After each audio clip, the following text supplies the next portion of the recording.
Hello, everyone, and welcome back to Books Are the New Rich podcast. As you know, we're entering into episode 2 of season 2. And today I am joined by the amazing Janice Lovato, who is a triple-time book published author. And she is joined by Miss Emily Jones, who is an amazing illustrator who I have just recently had an opportunity to get to know and to see some of her beautiful creations come to life. So without further ado, I will let the two of these amazing women give you a little bit more detail about themselves. So, you want to go ahead? Hi, I'm Emily. I'm the illustrator, and I'm currently a college student learning to be an animator. I've been doing art for since my childhood. Awesome. That's pretty cool. And you, Janet? Emily's been on this mission with me for quite some time. I've hired her to make posters for my book signings. Oh, wow. And so she's been with this for quite a while. She's seen this quite a bit. She made the posters for the Journey for Felix book signing, and also the Race to Believe In. Okay. Yeah. I remember those projects. Yeah. Pretty awesome work. They were very successful. I was very happy with it. And so, yeah, this is going to be my 4th book. Right, 4th. That's right. Yeah, and it's a different kind of bug. Usually I go with Germaine or Felix, or what. I decided to go with a butterfly this time. Yeah. I was given the idea because one of the students at my job was working with us, and everybody was asking her, well, what are you going to do? You know, you're going to college. What are you going to do? Right. And she'd always try to avoid the question, or she'd be like, well, I'm doing this, but I don't like this. And I'm doing this, but I really don't like this. And so I thought, you know what? You got to find what you're meant to do, right? Right. Exactly.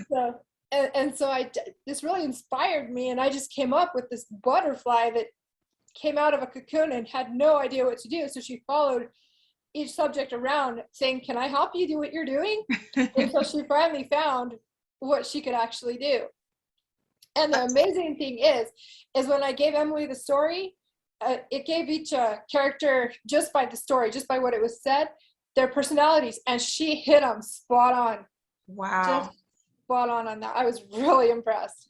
So a natural gift just for illustrating and working with animation is pretty cool. That's pretty cool. So I would really like to follow up on a question and just ask Emily if you could go in a little bit more detail and share with the listeners exactly how you got your start, because there's so many people who kind of second guess and doubt if their craft is good as it should be to work with anyone, whether it's an author or a publishing house or a graphic design studio. So if you could just share a little bit about how you got your start and how did you know that this is really something worth continuing to pursue? Right. So I've been doing art since elementary school, and I enjoyed it, and I didn't know that I wanted to do it until middle school, because I had this really cool teacher, Mr. Baker, and he would encourage me to do my art, and I would practice and draw, and during high school I started designing characters, and that got me even more motivated. And then that's when high school is also when I learned about animation, and that's animations inspired me the most. So that's why I want to go into it. That's pretty cool. When was the first time that you shared your work or someone saw your work and was like, wow, I did not know that you were as great as you are with this?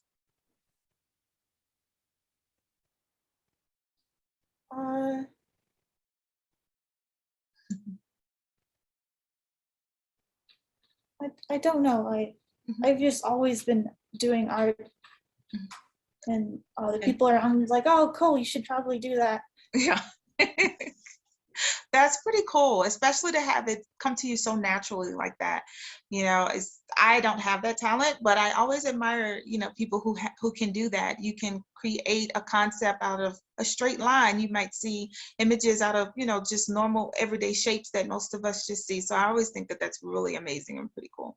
So, and Janice, let's take the listeners back down memory lane. Kind of the same question. If you can just share, I know you have taken inspiration from a lot of everyday life in terms of your story, but what was the final kick for you to say, you know what, I think this is something readers would enjoy? Well, I've always written stories. I came up with stories in my head when I was a kid. Oh, wow. And one night, actually, I was sitting at my kitchen table, and I was all by myself because my son was with his dad.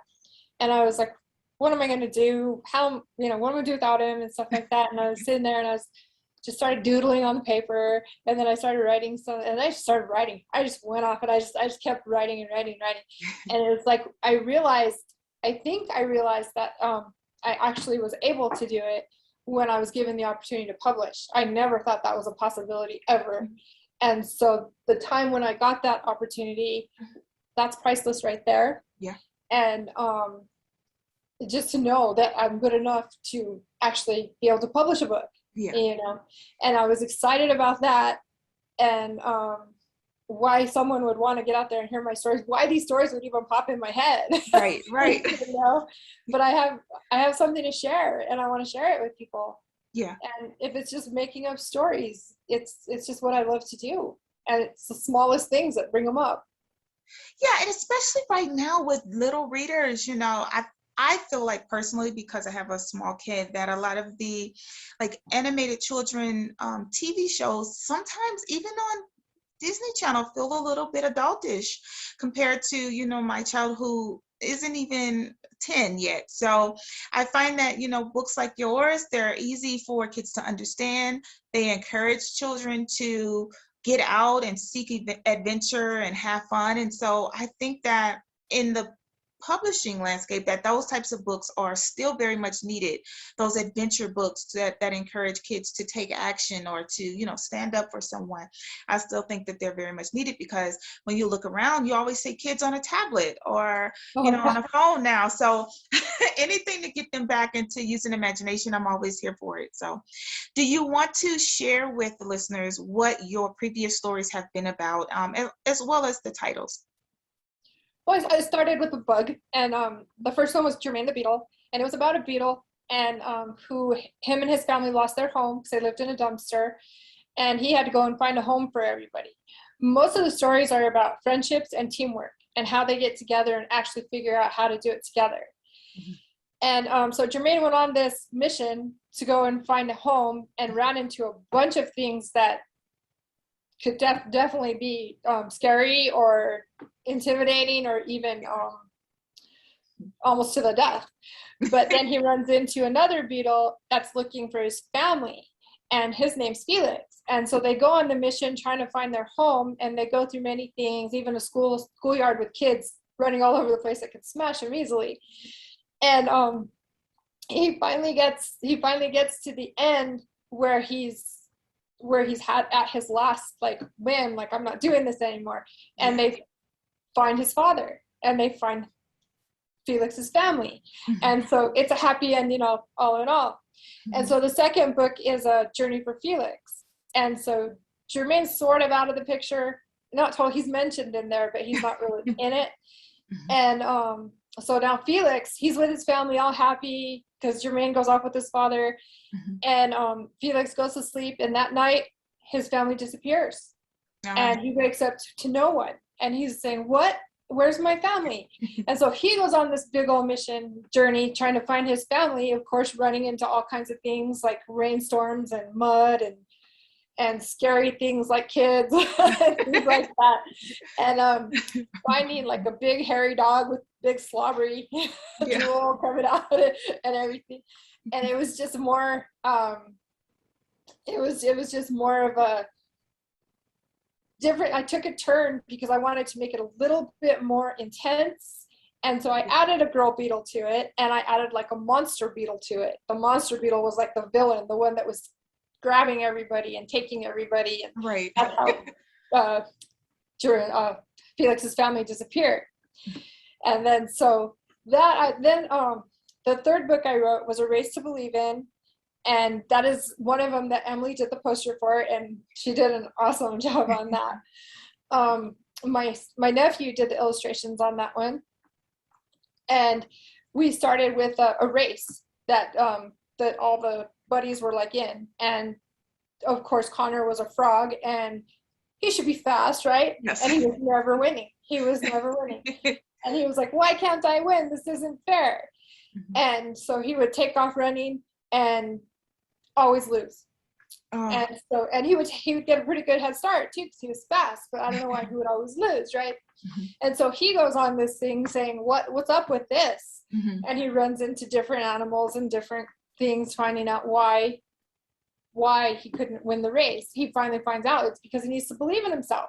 Mm-hmm. And so he runs back over there and he says, okay, I'm going to do this now. And he wins. And he realizes that he believes in himself. Mm-hmm. And like I said, I think a lot of the books that I've written is about teamwork. Yeah. And teamwork is really important to me. I learned a lot of teamwork where I work now. Mm-hmm. I've learned how to be a team player. And then teamwork even with illustrator and an author together. Yeah. It's like we've made a pretty good team this whole time too. And so a lot of it can be, I love adventure. I love mystery. I can hardly wait to start mystery. But just things like that. And then helping others like get out there too. Like my son, the one that illustrated the first two, mm-hmm. and then my nephew that illustrated the next one, Emily, she illustrated this one. And it's amazing how they just embraced it. Yeah. How they're like, yes, I want to do that. And I wouldn't have thought that a kid would be like, yeah, it would be more right. Like, really, you want me to do that? And so it's really inspiring and encouraging for me when they say, yeah, do that. And my daughter, she's funny. It's like, we'll see anything and she'll go, you should write a story about that. She knows it's in you now. Like, you can make a story out of anything. I'll think about it, and then I'll think about it, and I'll ponder on it for a while, and then something will trigger it, and then I'll be like, hey, yeah, and I'll write the story. Mm-hmm. And so it's just kind of like what inspires you and what makes you actually work, yeah. What makes it go. And probably the same with Emily. I'm sure that when she's writing things, and like, tell us, like, when you decide to draw, are you inspired by things to draw things, or how does that work for you? Mostly inspired by making characters. That's the main thing I like doing. So usually it's more animal characters, but I like putting themes on them. So like I would have like a kangaroo, for example, and the theme would be space. So it would be like a space kangaroo, yeah. Or the theme would be a Western. So it would be like a cowboy kangaroo. Yeah. That's pretty cool. And I find that now when you really think about it, people gravitate to stories that have animals in it. Whether they're insects or they're animals, people gravitate to them more, it seems, in storytelling. Especially, I don't know if you guys have noticed, but even with some of my preteens, they still love those stories that have like animal leads. So I think that's really cool. It's especially how you can merge the two, because I would have never thought of a kangaroo in space or a cowboy or anything like that. But I think that is amazing that you're able to blend the two. Is this going to be like your first big step into having your illustrations in published work? Yes and no. Like I've had my work published in like school books, and yeah. So there's one called the Parito Plateau, and that's like UNMLA. And last semester I took a class in Taos, so I was allowed to publish in the HOW, that's the Taos branch of UNM. Okay. And actually in high school, I won a congressional art competition. Oh, wow. And so they had my work up in the Washington, D.C., mm-hmm. in the Capitol building. That's huge. Yeah. Yeah, but I was working on the illustrations for a book, like in between mm-hmm. the publishing for the UNM. Yeah. That's pretty good. So what does we know that you're going to pursue animation in college. What does the future look like for you? What career trajectory do you think you want to do with your degree? I mainly either want to do like animating for TV shows or movies. I would prefer 2D animation. That's my favorite, but I wouldn't mind 3D. Okay. So it depends on how far along you get in my studies and what job opportunities there are in the future. Right, right. Because I imagine that there are some young girls or even young boys who have similar aspirations, right? They don't know how to get started. They don't even know how or who to speak to on a college campus to accomplish some of the things that you've accomplished. Can you share a little bit of how, some of your publications came to be for someone who may be listening that just kind of want an opportunity and break like you had? So for the ones related to the UNM campus, so usually they will have like it advertised, and Okay. they'll let writers, artists, like you can like either submit sculptures or paintings or digital artwork or poems and writing, and they'll like you'll submit like 3 to 5 artworks or writing. You have the option to do one or both, and they'll like go through what you submitted and pick the best ones. It's pretty neat, pretty neat. So I hope you guys are taking notes, everyone listening, because I feel like there are a lot of kids who are entering either into high school or into college who just don't know where to start or who to reach out to or what comes after illustrating, just doodling on your notebook. Like Emily said, she's sharing some tips on how she got started to get her work published, but also some things that she's pursuing or interested in doing once she finishes college. So there are some options for you as an illustrator beyond, what you may be thinking that is possible right now. So, and Janice, I just want to hop back over to you really quick and ask you a similar question, because I know you have had unsurmountable success with having your stories carried with retailers, and that is huge because a lot of authors have not found that success yet. So if you wouldn't mind sharing just exactly how did you make that possible, and what were the emotions going through your mind and through your head at the time that you might have been feeling that a lot of people would say the one who would talk you out of it from pursuing getting your book in stores. So can you share that with us? Yes. When I first started, I was thinking a big picture. I was thinking, okay, if I publish a book, it's going to go big. Everybody's going to know it, stuff like that. Right. The first one that got published, it was kind of slow at first. Like I'd have to like encourage people to look at it and even like see it. I'd get on Facebook, I'd spread the word and stuff like that. And a lot of my friends would say, yeah, they were interested and stuff like that. But I didn't really see a lot happening. I didn't really see a lot. Like even in the book signings, I'd have like maybe 10 or 15 people come, which I should be grateful for. Yeah. And I really am. And we had a really good time. But I'm saying I expected it to be bigger. Okay. And so I got discouraged easy. And I was like, what? This doesn't, this isn't working for me. Right. But the thing is I didn't give up. For one, I had a publisher that believed in me. And I had my children believed in me too. My children would tell me, no, Mom, it's going to be good. It's going to be good. And the other day, it was funny. My nephew called me up and he goes, did you really publish a journey for Felix? And I was like, yeah. So my teacher made us read that. Wow. I was like, are you kidding me? That's awesome. Right. It was so neat to see that it went that far. Yeah. I thought it was just like in my small town, just a few people, 10 or 15, my mom's friends, my sisters, my brothers, stuff like that. But no, it went further. Even teachers are pulling it up and saying, hey, this is a good book. And so I'm like, wow, this is really neat. And so, and without giving up, I think that was the best thing. Not getting discouraged and just wanting to quit and not doing it and saying, no, I'm going to keep doing this. I have this for a reason. And so when I sign my books, I tell people, shoot for the stars, believe in yourself, believe in your dreams. You wouldn't have them if they weren't meant to be. Right. Yeah.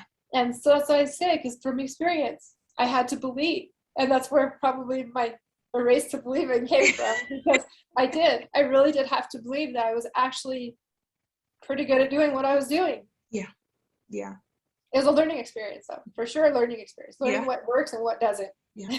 What were some of those things that you learned that it's something that didn't work and it could probably save another author a few steps? Starting with big paragraphs, wanting to tell your story and putting it all out there with every word that you can think of. Yeah. And saying, if I can make this simpler, it'd probably be easier to read. Yeah. But it didn't come to my mind at that time. I was like, but I want to tell him everything. I want to tell him everything about Jermaine. I want to tell him about a cat. I want to tell him about his window. You know, I want to tell him about how he slept on a cotton ball. Right. Things like that. And so it was more like, the things that I learned as I go is comments that people say, or even my kids, you know, my kids say, or not using big words and things like that, because you don't realize that little kids don't know big words. And then they're like, this is boring. I don't understand it now. And my niece did that. She was like, Auntie, this doesn't make any sense. She's like, this word, what does it mean? Right. You know, and then she just put the book down and walked away. And I was like, oh, really?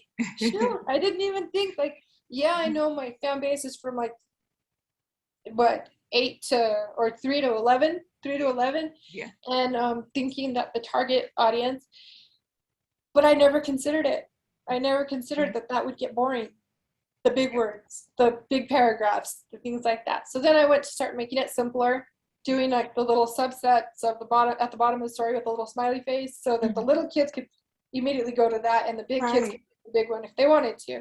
Yeah. That seemed to work better. And that is such an ingenious concept. I mean, I don't know if a lot of readers have, you know, picked up on it, that was intentional or not. The reason behind the intention, but I think that was really ingenious, because you kind of have two stories in one. And so the book kind of grows with the child, because, you know, when they're younger, they can read, like you said, that sub caption.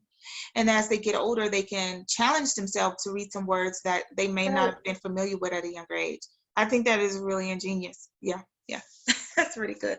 And so how has marketing been? You know, like you say, you're in a smaller town, and there was a little self-doubt in the beginning. Marketing is already challenging for most people. So can you take us on what your marketing journey was like?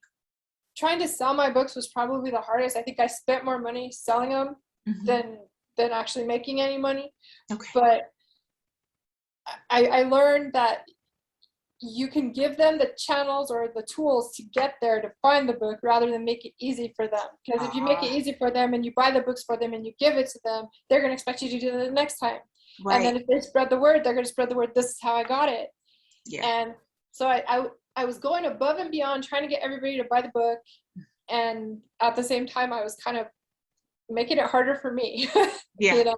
And so I started just telling them, oh, just go here, just go to this website. I gave them the Upland Avenue website, or Amazon. I told them they were on Amazon too, which was I was really happy about that. I didn't think I'd ever make it to Amazon.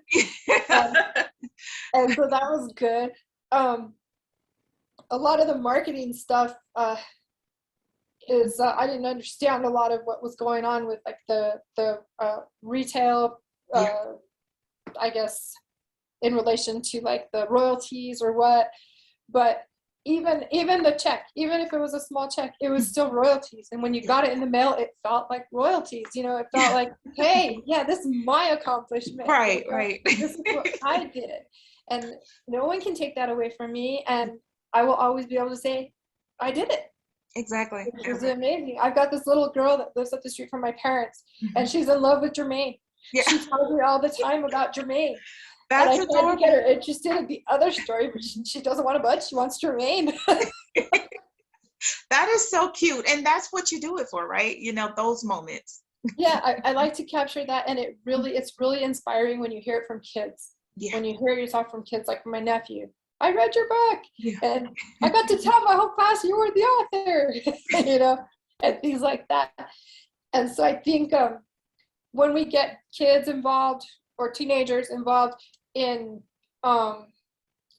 helping us with the books and stuff, I think that it's so good for them because they get to see the priceless comments that they say too. And you'll see that when your little sister looks at the book and she knows that you do illustrations, she's just going to be like, my sister did that. Right, and exactly. The pride is just there. Yes, I did. Yeah. And just to touch base, because you brought up a really interesting point that I don't think a lot of authors or aspiring authors, I should say, realize, and it's that when you're putting the book out, you don't think about retailers, right? And what they require in order to carry the book in store. And so when you try to get your book into, say, like a Barnes and Noble or Walmart, when you're reaching out to those retailers, they have to make a profit. And so a majority of the time, most retailers, before they would even consider carrying your book, they're going to want you to discount the price of your book and give them a wholesale rate of 50%, sometimes 55%. Right. That the 55% or 50% mark is pretty much going to guarantee that your book will be considered. If it's any lower, like the minimum they would accept is 30%. So in between 30 and 50%, it's kind of iffy.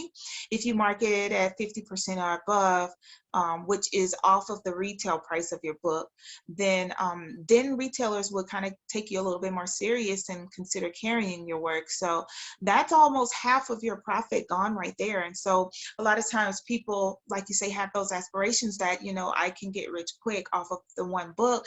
And, tentatively that is possible, but it takes a lot of hard work, because from the jump, just so you can walk into a Barnes and Noble, you are looking at half of your retail price being cut in half just so that they can make their profit as well. So I'm glad you brought that up, because a lot of authors, they don't know that, we all have our dreams and we just trying to pursue the dreams. And sometimes it can deflate us a little bit when we realize that, we have to share that profit. So I'm glad you brought that up. Oh, thank you. I was going to tell you that the first book that I wrote, the only place that would sell it for me was the gas station up the street. Oh, wow. But I was so thankful to them. Yeah. They were so willing to help me out. Yeah. So what was that like? Was it intimidating to go in and ask, or did you have awesome. It was awesome. I was friends with one of the guys that worked there. I had worked with him before. Good. And the other guy was a father of one of my friends. And I wasn't even asking. I was just, they were just like, hey, yeah, I hear you wrote a book. And, they were just like talking to me. And I was like, yeah, I just wish someplace would sell it. And they're like, we'll sell it. And I was like, what? I would have never thought to ask a gas station. and so it was kind of like, it was more just like in passing, kind of like just talking to them. And they gave me the opportunity. That's pretty without me looking for it, pursuing it.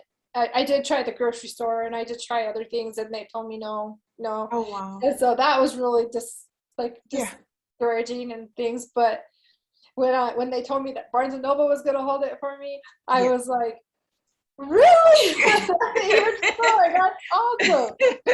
And so if we get into Barnes and Noble with this one, it's going to be even more awesome. Yeah. So let's talk about the latest one, Jada's Surprise. And I know you touched a little bit on it earlier in the show, but I really want to get into talking about the character. Like Emily, how did you envision the character, or did Janice have specific instructions as to what Jada was supposed to look like? Well, at first, we didn't know what kind of butterfly, and so we were just bouncing back different ideas. But we ended up going with a swallowtail butterfly, so she's loosely based on that. That's pretty cool, because I had no idea. I don't know much about the different species, right? So that's interesting. So it's called a swallowtail? Is that what it's called? Yeah. That's pretty neat. And so is Jada preteen or teenage, or, can you tell us a little bit more about Jada? I say she's more like almost to being an adult, but like almost like college age, where you go out and find your life kind of thing.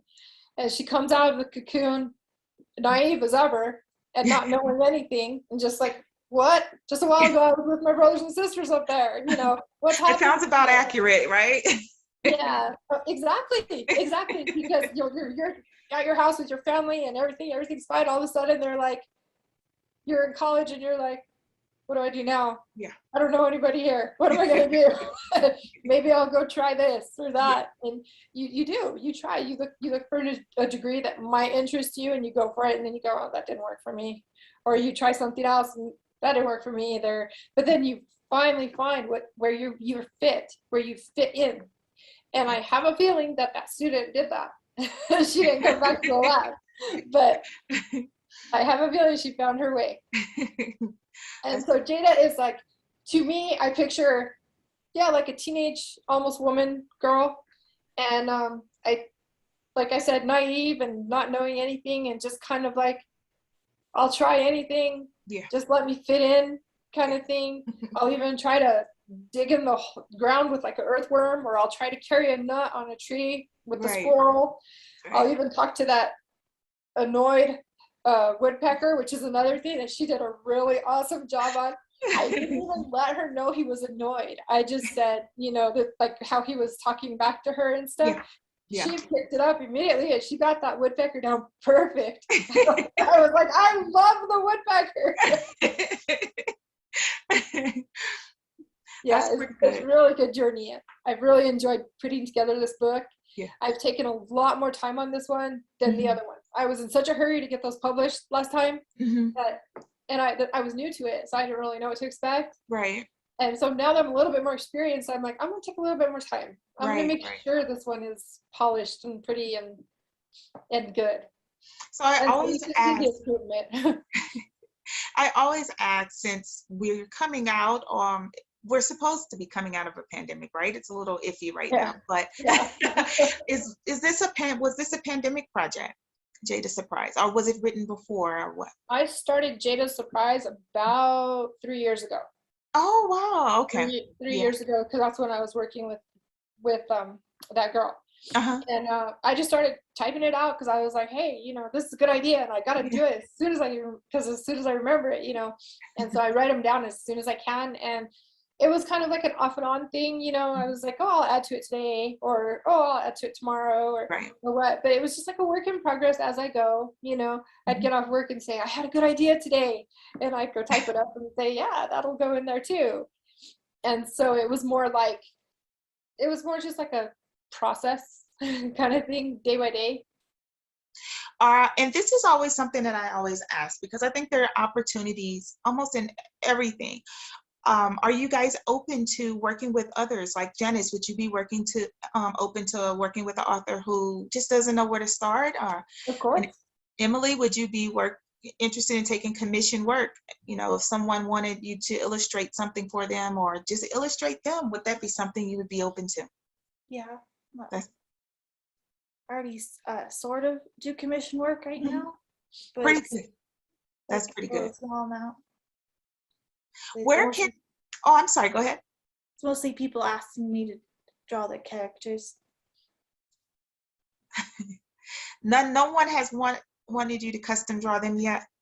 No. Not yet. I'm sure it's coming, so. Yeah.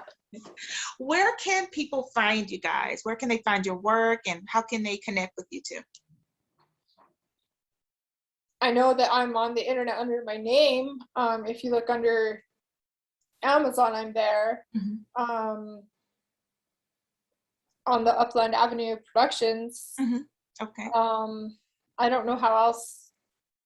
But maybe social media pages? I do have Facebook. On Facebook, okay. Yeah, they can get a hold of me on Facebook. Okay. And I have a author page and I have a regular page. And so either one, they communicate to each other. So I know when I get messages both ways. Pretty cool. Pretty cool. What about you, Emily?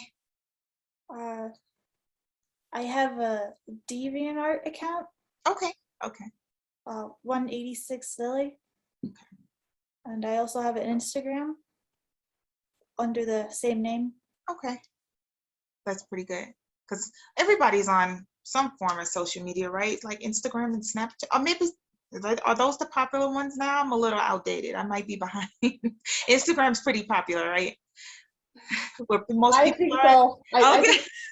You have to ask my kids. I still have a Facebook page. Yeah, I feel a little outdated now. I'm still holding on to, I guess, their classic social media pages or something now. I don't know. But we will make sure that we list those links down in the description box below, so that if anyone missed the names or how to find them, you will be able to click that link and go follow them and make some purchases and work with these ladies. They are amazing. So one last question as we wrap up. What is something that you each would tell your younger self who's thinking about starting a journey down the path that you're currently on? You want to go first?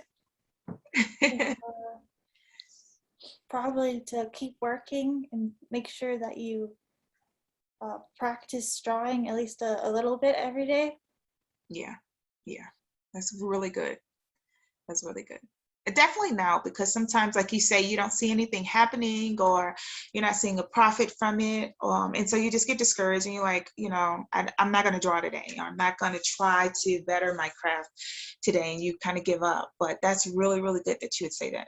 Work on your craft every day. Really great point. And you, Janice? I would say never give up. Yeah. I would say if you're not getting it, like if you're not getting people paying attention to it, do it for yourself. Yeah. Because it makes you happy anyway. And if it's something that you like to do it. And then if people start noticing, that's just the plus. Yeah. Yeah. I say if you enjoy it, do it. Awesome. Well, I thank you ladies both for sharing space with me today. I know that you both shared so much information and so much knowledge. I learned something from this conversation. So I know that there are listeners out there who learned something as well, and may possibly be reaching out to you. Again, to end on a high note, if you can tell us what brings you happiness. I'll go first this time. Sure. My kids bring me happiness. That's no doubt. Yeah. And you, Emily? My family and my friends do, and doing my art. Pretty cool. Again, their latest project called Jada Surprise will be published by the end of the year. So stay tuned. Make sure you follow them so that you be able to pick up this amazing piece. It's going to be great for the children. It's going to be great for adolescents, and it seems like a really great coming of age type of book for someone in between and thereafter. So again, Jada Surprise is going to be out soon, and make sure you go and get Janice's previous works. They're all on Amazon. You have Jermaine the Beetle and Help Me. Is it an adventure for Felix? A Journey for Felix. Journey for Felix and Race to Believe in. And again, all of these links will be down in the bottom. So thank you guys for tuning in. Have a very blessed month. Thank you. Thank you.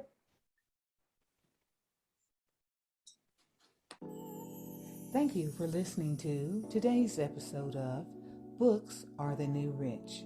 This episode was brought to you by Upland Tea House, premium tea blends, ethically sourced. Visit our website today at uplandteahouse.com, and don't forget to subscribe for our new releases.